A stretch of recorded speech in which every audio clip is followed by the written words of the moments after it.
Hey everybody, David Costello here, founder and CEO of Jetpack Workflow and host of Growing Your Firm podcast. Today's guest is Geraldine Carter. She's the host of Epic Business Growth for CPAs podcast. Her clients routinely double their income in a year or less while getting more time back to play with their kiddos, which everybody in this world right now is playing with their kiddos. It's awesome. She focused specifically on the transition to having fewer, higher value clients that create more fulfilling work and specializes in unlocking mindset challenges that are so often at the core of what hinders progress. She holds a BS in civil engineering from Cornell University and is the co-founder and CFO of a $1.2 million company where her cash flow forecasting models resulted in millions of dollars for climate change efforts, which is awesome. We're so excited to have Geraldine on today's show, and we're going to unpack the 5 lies firm owners tell themselves, about the profession, about their business, about their clients. I'm really excited to dig in. Geraldine, welcome to the show. Hi, David. Thank you so much for having me. I'm excited to be here. Yeah, well, let's dive right in. What is the first lie we tell ourselves? Sure. So when I say lies, this includes myths, dogma, thought distortions, mindset challenges, commonly held beliefs, all of it, right? So we're not talking about lies for nefarious intention. We're just talking about stuff that we believe erroneously that we haven't really checked out, and we, take it as true, and then we sort of live as if it's true, and it tends to get in our own way. Awesome. So if we're not talking about people that are like knowingly manipulating the books. Right. Right. We're not talking about cooking the books. Yeah. If you're listening to this, I'm going to make a big assumption here. You're not somebody that cooks the books, that you're a good person, but maybe you sometimes operate in a way that doesn't really always help your firm, your clients, your team. And so that's what we're going to talk about today. If you're cooking the books, there's probably a different podcast you should listen to. You need different expertise. Don't grow your firm. Go see a therapist, please. Go get some help. But for you, people that are not cooking the books, this is for you. Yes, and we'll assume that's everyone. Yeah. Everyone listening. The first one that I hear quite commonly, and I think this is widely believed, is, we work all night and all day during tax season. And I was on a webinar recently for accountants, and there was one person in there who was like, what's new is I'm working 28 hours a day, 9 days a week. And it just said it, and all the heads nodded, and yep, that's just how it is. And there is this widely held belief, not that that's just how it is, but that's how it has to be. That is the only way that it is. And that is the way it can be. I mean, it can't really be 28 hours a day, 9 days a week, but it can certainly be 16, 18-hour days for, 10 weeks in a row. But just because that is one way of running a business doesn't mean that that's the only business model that exists for running an accounting practice. And, there are plenty of ways where you can work many, many, many fewer hours for high value clients. And this is a conversation that happens in the accounting industry, right? We hear advisory services and high value and value-based pricing and so on. So this is really a matter of deciding that this business model of 28 hours a day, 9 days a week just isn't going to work for me anymore. I'm not doing it, and I'm going to find another way. But the challenge is that we've got to get underneath what the real challenge is. Is it a business model challenge only, or are there other things in play, right? There could be workaholism in play. A lot of people love to work. Some people love to overwork. That's true. I would say a lot of people that quote unquote love to work, mm-hmm. I think they can love their work, but love to work. The only reason I'm pushing back on that is because I think people use that as an excuse to, and look, I'm not here to offend the listeners. If you say, hey, that's me, I love my work. Great. I'm happy you love your work. I'm sure it shows up in the way you interact with your clients, but I think sometimes it's used as an excuse, and it leads to lazy thinking about how to improve your business. You can say, oh, I love what I do. I love working. Okay, that's great. I'm glad so you're in it for the long haul. But if you just say that phrase, I've seen it so often used as a way to just shut down mm-hmm. better questions. Yeah. To ask your firm, what would it take? What would my business look like if I only worked 8 hours a day during tax season, or I took Friday off? What would have to be true for my business or my firm to look like that? Even if you don't act on that thought experiment, to be able to allow yourself to explore that, I think is very, very important. So anyways, I just had a little bit of a reaction to the people that say, I love my work. It just feels like it's a way to shut off a conversation. Yeah, it can be, right? So you need to get underneath it and find out what is really going on, because you can love your work and choose to clock out at 3 or 6 or all of Friday or what have you. So we just want to be careful of the sort of knee-jerk assumption that this is the way that it has to be, and because I love my work, this is the way that it's going to be. Yeah. It could also be some level of um, either, well, we have busy as a badge of honor in this country, is like a culture of working hard. Some of us have Protestant work ethics or any other kind of work ethic. And some people may find that it elicits sympathy, right? That you're a CPA, everybody knows that you're so busy during tax season, and people, like, if they bump into you in the grocery store, they come up to you and they're like, oh, you must be working so hard right now, it must be so hard. And you get like this nice coating of sympathy. So there can be these sort of ulterior motives in play that might be you might be unaware of or vaguely aware of, that are contributing to your behavior. But ultimately, the choices that you make are born of your thoughts, be they conscious or unconscious. So if you really want to get underneath why you're doing what you're doing, you've got to dig under there. I love it. I love it. And I think the thought experiment of just saying, what would it take or what would life look like if I had to take Friday off, if I had to, right? If you said, well, I mean, maybe you really want to, we have a firm that we work with and she enrolled in a PhD program. She can't work the same hours and have a family and be in the PhD program. So that's like a positive attribute. The flip side of that, and we never like to think this way, but if you have parents that are aging and you might have to take half a day or a day once a week, go to medical appointments or things like that. So all I recommend for the listeners before we go into kind of the second lie or myth is it's better to do the thought experiment now, because you're eventually going to have to live out the thought experiment one way or Mm, another, and yeah. it's better to be proactive about it um, than not. So, anyways, what's number two? I'm curious to dive into number two. Yeah. So number two, and number two will have a corollary. Number two is, yeah, but my people are barely going to pay. I can barely get them to pay for tax. And you want me to triple my rates for advisory? They're never going to pay for that. So I can appreciate that if they're only sort of paying one amount for tax, that you could leap to that conclusion. I get the logic. I follow it. And it becomes firmly held that people aren't going to pay for advisory if you have to chase them down for compliance work. And what I think accountants are so good at that they really don't see is just how much knowledge and expertise they bring to the table. That they have spent so many years in a chair studying tax code that nobody else wants to learn, right? Like, I speak 3 languages fluently, but I cannot learn to speak tax, and I cannot do accounting math. Like, my brain does not understand debits and credits. It can do spreadsheets all day long, but I cannot get these concepts. For whatever reason, I cannot get my brain around them. And I love my CPA and will happily pay him probably 3 times more than he's charging me for the compliance work that he does for me.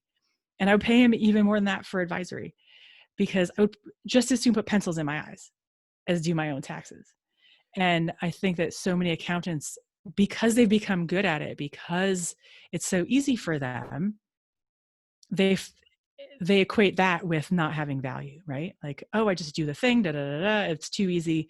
How could I possibly charge money for this, right? And I Yeah. even had a client with whom I did an on-air coaching call actually quite recently. Her name's Heather Zeitzwolf. And for her, it was really difficult for her to charge her clients money, or what was like commensurate with the value, because the work was easy enough for her that she felt like she was pulling the wool over her clients' eyes and sort of subconsciously accusing them of being suckers. Like, what kind of sucker would pay this amount of money for this when it's so easy? Yeah. So of course she wasn't charging her clients commensurate with what it was worth, because she didn't want to put herself in a position of believing that people who were paying her were suckers. So like, Wow. it was a flawed setup in her own mind. But what is hard for her to appreciate is just how much value she brings to the table in their eyes. It's really crazy. I mean, we talked about it a little bit, I think, when we first connected a couple months ago. From a compliance standpoint, we're this podcast episode, it's 2020, the world's going through a blender, who knows what's going on. So everybody's now looking at their accounting work, to apply for different things. Outside of this bubble that we're in now, 90%, I don't know, business owners never look at the books. They look at the cash. They want to know their cash position, but do they Hmm. look at the accounting work that's being sent over every month? Nine No. times out of 10, probably not. And so, from a compliance standpoint, you're selling insurance. You're selling, to that business owner, the peace of mind to not be audited, the peace of mind to file your taxes on time, the peace of mind to get your, R&D credits or whatever it may be. You're selling insurance. And when you switch to advisory, you're selling a vacation, right? I will only pay so much for insurance, right? Hmm. This is Geico's claim to fame, right? We'll get you the lowest car insurance, whatever.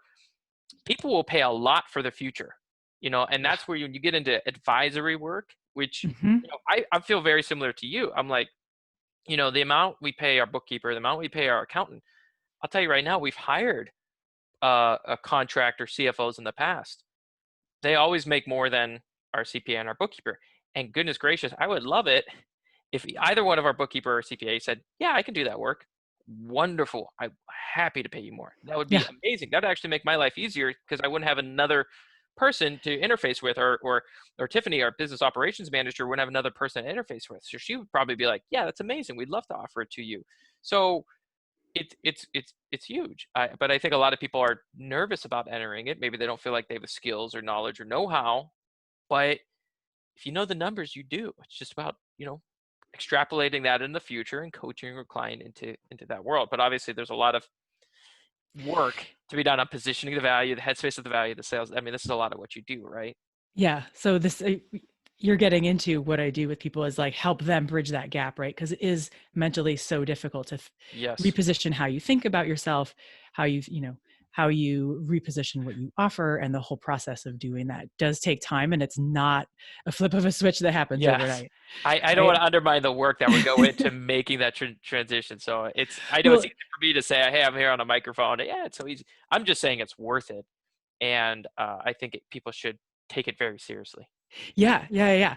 And and so with advisory, I mean, this is another piece that gets bandied about, and so we can go here, and we'll come back to the corollary in a second. But with advisory, it's like you say, being able to see and appreciate it, and the vacation versus the insurance, or I think of it like the tip of an iceberg versus Yeah. advisory being beneath the water level, and you've got to really dig in there to see the full scope of where the value is. But one piece of it, just briefly, since we're here, is that advisory gets, this could be included in the sort of 7 myths, uh, is that it just doesn't get adequately defined. It just gets Mm, bandied about as like, just go do advisory. And it's so much more involved than that. And I think a lot of accountants are like, yeah, I know I should, but like, where do I even start? How do I even start? Who do I talk to? How do I price it? And they just get lost in the spin of their own head. yeah. So it's something that needs to be like teased apart, pulled apart, and like built stepwise so that it's like a sane process to implement over a 6-month time frame, rather than just like, yeah, I'll just do advisory. I'm starting tomorrow. It's like $700 a month. Here we go. Hey, I read the blog post advisory. I'm Right, now an right, advisor, right? Yeah, exactly. it's a little bit harder than that for sure. Amazing. So we can go back to the corollary here of, Yes. if people won't pay for tax, how on earth am I going to get them to pay for advisory? The other version of that is, yeah, but my people won't pay for that. Like yours will, but Mhm. mine won't, because My clients are different. my clients are different than yours. My clients are doctors, and doctors are notoriously cheap, right? I mean, I heard this, right? I was actually in a CPA's office yesterday, and he told me a joke about like, behind every failed business, there's a doctor. And I was like, wait, what? But people, like, they say these things like they are the truth, and they Right. believe them, and then they build and arrange their lives around them. So another one, this actually I did in a strategy session. I was in a strategy session with somebody, and she said, yeah, but Missoula is a low income town. And I was like, wait, what? There's the whole strata, like runs the gamut of income in this town. And there are plenty of people here who are looking for your expertise. Mm-hmm. I mean, it's not, Missoula, Montana is not Aspen, it's not Marin County, it's not Greenwich, but it's, we've got the strata of different demographics, and there are plenty of, you don't need 100,000, you only need like 10. Yeah. So let's go find you 10 right clients who are going to pay you what it's worth to them. I love that point, because you could get lost in the weeds of saying my town, my Mm-hmm. clients are different. And you're right, you 100% believe it, right? The thing I would push people is like, well, what's the opposite of that thought? Oh goodness, I can't remember her name off the top of my head, but she had this prescriptive way to challenge, poor beliefs. Mm. And Is one it of the Byron Katie? Yes, thank you. It's like The Yeah. Way by Byron Katie, Yep. and we'll link it up in the show notes. And one of the questions there is like, what is the opposite thought, and what if that's true? And it's like, Mm-hmm. for the Missoula, individual, it's like, well, we have more than enough individuals that could pay me a premium price and absolutely love my service. Well, that's interesting. Doctors are not cheap, but they thoroughly invest and appreciate good value when they see it, or something like that, right? I Yeah. mean, it's not the Yeah. exact opposite, but you can change it the other way, because I've also seen doctors spend a lot of money on very expensive pickup trucks, for example, For or they example. buy farms or boats. People will spend money on things they value. So, Yes. Yep. People, that's just it, right? Is people will spend money on things they value. So you need to figure out what it is that they would value, that they could get from you, that they're currently not getting from you. yes. Which means we need to unpack all the other things, which is like, why do you have too many clients and you don't have time, and you're chasing your tail working with 100 clients who you have to chase them down to pay you, and so on. But like, this is why it takes a while to get, or some time to kind of get out of this Mm. old business model, is because there's so many pieces that hook into it. You got to clean out the kitchen sink a little bit. Yeah. There's a Yes. lot of And dirty maybe, plates. There's a yeah. lot of dirty plates here in some of these firms, Yep. and we don't want to admit it. And I love your point of saying, well, instead of adding a new stack of plates on top of this, probably gonna have to clear out the sink a little bit, so you can start over again, or start with a refreshed mind instead of Yeah. adding more to the sink. First, we got to empty the dishwasher Yeah, right, right. I and love put it. those dishes away, create some space for some new ways of being in this. Cool. So, What's the next well, we lie we can, tell ourselves? yeah, we can go to the fourth one. It's what, you want me to be high touch? My phone's going to ring off the hook. So this is, when you say high touch, you mean when you go to advisory, like, unpack what high touch means. Sure. So high touch can mean, when you go to advisory, having increased access to you, right? So either you are faster in your response times, or you are simply more available for longer, like a longer duration during the day, different levels of access, right? So if you have 100 clients right now and you open yourself up to being high touch to all your clients, and sure, just call me when you need me, probably in that bank of 100 clients, you're going to have a small handful who are going to call you all the time, and they're going to talk your ear off, right? Yeah, no matter what level they're at. No matter what level they're at. There are a few people who enjoy talking to you, and they will do so at length. That high touch, if you have that problem, that's not a business model problem, that's a client problem, right? Like, that's a problem with that person who needs to be offboarded or retrained to be like, look, here's how this is going to work, if it's going to work. But don't toss the baby out with the bathwater just because you have one or two data points of people who have called you and perhaps used up an outsized portion of your time. If your clients are successful, if they're solid people, if they're capable, if they're the right clients for you, which includes having the sort of social understanding to not call you every 30 minutes with like, hey, what's the weather doing today? These are the right clients for you, that are going to know to call you for important stuff, get the information that they need, and get off the phone, because they've got lives and businesses to run. So you need to get away from this fear that my clients are going to be calling me all the time. In fact, what you want is for your clients to be calling you when they need you, because that's where the value is. Yeah, Or and that's where a ton of value is, I should say. I agree. And it makes me think of, something that we had this discussion internally a couple months ago, maybe a little bit longer, is we at a company level cannot create a process to minimize bad behavior, right? If we have Mm, to change our workflow to avoid somebody trying to circumvent the rules, then we have the wrong person, you know. yeah, And if you are thinking about your clients the same way, which is like, well, if we do high touch, then I need to make sure I put in stipulation A, B, C, D, E, F, G, H, I, J. You're probably thinking of one or two or a handful of clients that you're specifically creating this obnoxiously long rule book for, when yeah, the answer is don't have them as clients, right? yeah, So if you're yes, creating a process with the poor, clients, performers in mind, not the right way to do it, in my opinion, I suppose. yeah. I would have the same opinion. Yeah, fair, awesome. What are the other lies? Sure. So this one I hear a lot, and I really appreciate that people do want to help and want to be helpful, especially to their clients now. But the line is, I just want to be helpful. I just want to help. And what happens is that it preempts all sort of reason and logic. They just go out the door because the person just wants to be helpful. And like I said, I get that you want to be helpful. That doesn't mean from a business standpoint that you can help everybody who comes to your door who needs your help. Not if you want to run a business that supports your lifestyle and you can be home by 4 or 5 most nights of the week and not take your file cabinet worth of file folders from clients home with you and get a bunch of knock out a few taxes between 8 and 10 p.m. after the kids have gone to bed. If you want to be helpful, I mean, if you really want to be helpful, if you really, really want to be helpful, the way to do it is to scale your business.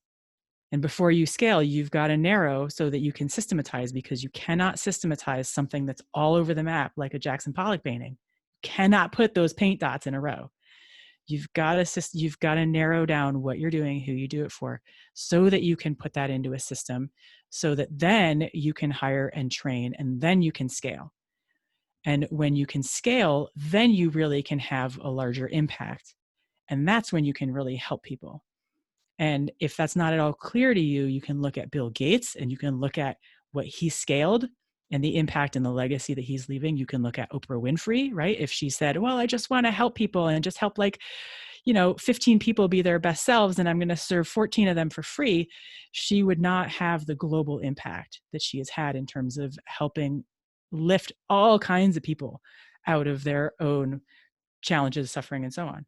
Or you can even look at Mike Michalowicz, who's somebody who's maybe a few less handshakes away than Bill Gates or Oprah Winfrey for us.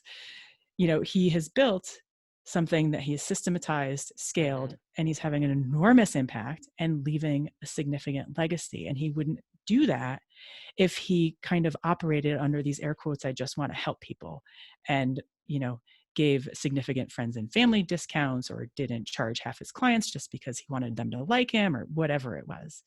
So we really need to be watchful of this really slippery little belief, I just want to Yeah. help people, and figure out let me figure out my business first, and then figure out inside that how I'm going to help people. Yeah, I love that one. And to challenge the listeners a little bit more, viewers a little bit more, this feels like a belief that could lead to the same, and I don't mean to be too antagonistic, but it could lead to the same lazy thinking as Mm. tax season must be busy. Yeah. Because if you say, I just want to help, I don't think that's the right question. I don't think that's the right stance to do it. I think when you say that, you kind of shut off all the resourcefulness of your brain Yeah. and you just go into action mode, which will probably burn you out. Same with tax season, busy season. If you think, what is a way I could help without it being detrimental to my core clients, you might think about, okay, maybe I'll do a free webinar. Maybe I'll write a self-service article. Not everybody can afford me, but I'll tell you what, I'm going to write an article. I'm going to put on my blog. I'm going to shoot a video. If you can't afford me, I could still help you. And it's not only something I philosophically believe in, but it helps with my marketing, and I love doing it, and I'm passionate about it. Wonderful. But you kind of put it into that bucket. You don't just kind of willy-nilly throw your time out every Yeah. which way. Or you say, oh my gosh, I'm in a place in life where like I want to launch a financial services nonprofit where I educate people that really don't have the means to do this. And so I'm literally going to run a nonprofit. But you have to start pushing back on some of your thinking to ask better questions of you and your business. Yeah. I love that. Ask better questions of you and your business. Yeah. Okay. What's the final? We're on the final lie, right? So we can be on the final lie. Now we've got two more. Okay. We'll do them both. We'll do them both because we got to know all of them. Okay. We can't end this show without knowing all of them. Okay. So this one is like kind of makes my heart hurt a little bit because, you and I talk to accountants and I see my accountants and I think they're lovely people, right?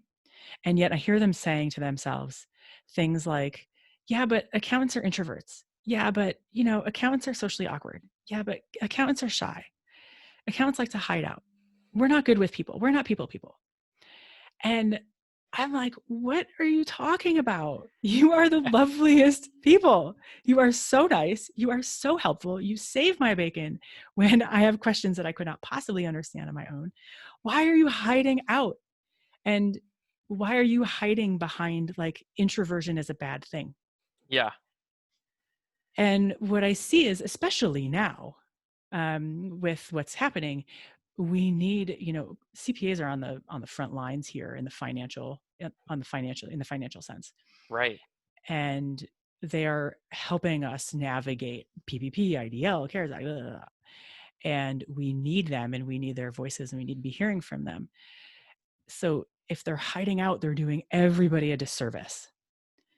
And you take that, on the large scale right now, but you take that to the sort of micro day-to-day scale. And when you're hiding out and not picking up the phone to call your clients, be like, hey, I had this thought about your business.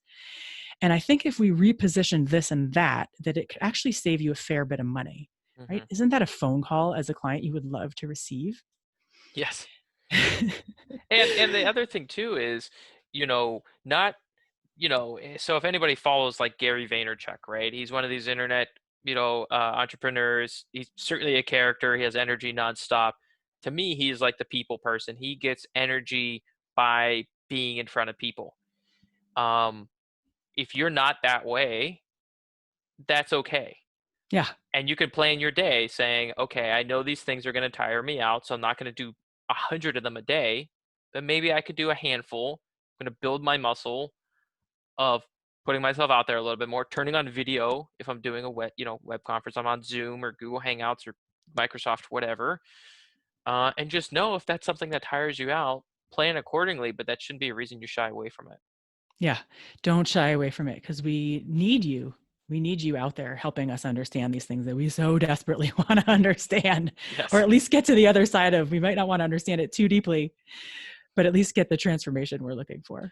Yeah, and I don't know why I'm kind of just in the like not a salty mood, but I will say salty. It's like I don't know why this is a very like I'm giving them kind of like saltier opinions I guess today than in the past. But I would say if you run your own firm, this is what you signed up for. You have to get in front of your clients. Like if you like this is part of your job. I mean, not every job is enjoyable, and if you're somebody that doesn't like to be in front of clients, like too bad. That's the job description. If you want to have a healthy firm, if you want to build these amazing relationships, you want to be an advisor, you want to triple your fees, that's kind of what you signed up for, right? That's just part of the game. It's part of the business, right? It is. It's part of the business. And I think the piece here is that I give you permission to not be so hard on yourself. Like Yes. CPAs are lovely people, seriously lovely people. So remember that your clients want to hear from you and you don't have to hide behind the sort of plexiglass of introversion. And by the Yeah. way, I'll go get my margarita glass. I'll take your salt. Yeah. I've got good Thanks. use for it. I mean, honestly, well, one, I think, hey, Jetpack Workflow, we have the best customers of all time.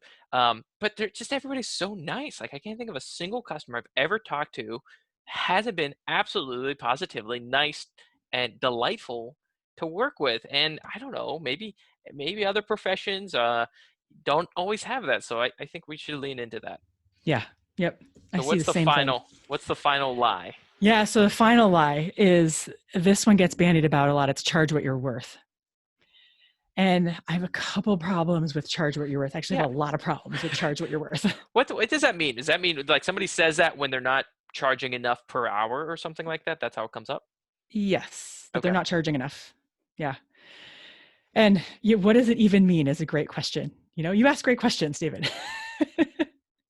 What does it even mean, right? This is the problem. What does it even mean to charge what you're worth? I mean, I hear this all over. It's not exclusive to the accounting industry, but it's especially problematic for people who don't really know what they're worth, who it's not even something you can quantify it, or maybe they lack self-confidence or their self-esteem isn't where it really ought to be objectively. But it pegs your worth to something that's unquantifiable. But the main problem here is that your rates are not about you. Your rates are about your client, and your rates are about the value that you provide to your client.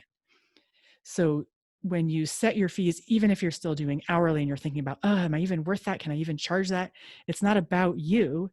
You want to think about what your client what your client wants and what it's worth to them. And value is like beauty, and it's in the eye of the beholder.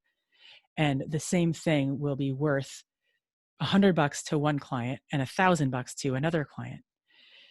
So, which brings in, a little bit of complication in that you might be charging two different clients two different amounts. We're comfortable with that idea in various places, like buying plane tickets, right? Seats next to each other are different prices. Go to the psychotherapist, sliding scale. People of lesser means pay less money. So value is very much in the eye of the beholder. And what the work of the accountant is to do is to really practice establishing value and giving them not just what they say they want, but really what they need, and digging in deeper to find out what they need that you also didn't know they need, and nor do they. And you can really stretch out the value that you're offering to them. And if you're looking for a question to ask to extract value, you can just ask them, if I gave you $100,000 tomorrow, what would you do with it in your business? And they would tell you where they would invest it. Mm-hmm. So you can find out where their challenges are in their business. Like if they would invest it in marketing, you're like, oh, well, you have a lead gen problem. If they're going to invest it in technology, you have a security problem, you have a systems problem. Like you can find out that way what their challenges are, and you can find out how to add value with what you're doing. Yeah, I love it. And if there's one big sign I think we should all poster across our offices, it's not about you. Like we did a interview, and we'll link it up, with a gentleman named Dane Maxwell. He's a great marketer. And it really hit on that phrase, great marketing, you think of the prospect. When you think about team management, how do I get my team more aligned?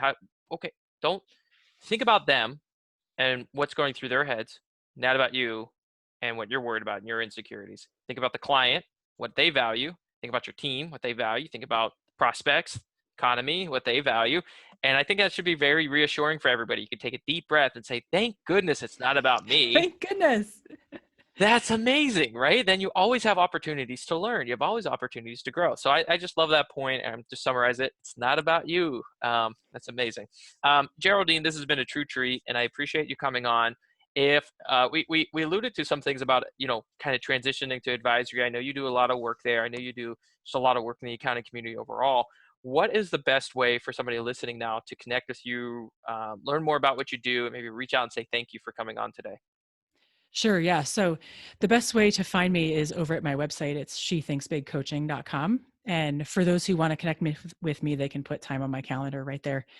Anyone can put 15 minutes on my calendar. I love connecting with people, especially now, and just getting to talk to folks who are out there and what their challenges are and how I can help them. So that's the best option. And of course, the other option is to listen to my podcast, like you mentioned, Epic Business Growth for CPAs.